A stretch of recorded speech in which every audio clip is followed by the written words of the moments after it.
Thomas Gonzalez. I was born March 26, 1968, Generation X. Well, I was introduced to computers when I was in high school, but it was not connected to the internet. It was more as like a typewriter kind of programming computer. And the internet, even when I went to college, I don't remember using the internet until I was about to graduate in probably 1990 time frame. So I was about 22 or 21 when I finally got introduced to the internet, and it was pretty slow back then. I really don't know when the first mobile phone was invented, but the first mobile phone that I was introduced to was when I started working in El Paso as a dialysis nurse. They had the big brick phones, and my boss had a brick phone.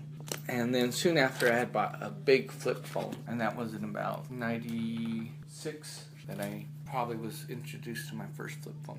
I think technology has impacted society in a positive way in that the exchange of information is much more effective. Being able to communicate globally has impacted the global economy. As far as society in a positive way, I think by expanding the global economic and being able to communicate with people, not only family members, but abroad. But in a negative way, I think, we've been inundated with all this information technology that, we forget the human aspect of relationships. And I call it cubicle-centric, that, instead of getting out of my desk and going to talk to the person in the second floor, I just send them an email, which is, it takes out the personality, and I think it becomes distracting because we lose that human interaction. And also, I think with all the different ability for people to see your information, I think could be definitely a negative aspect of technology. I do have an iPhone.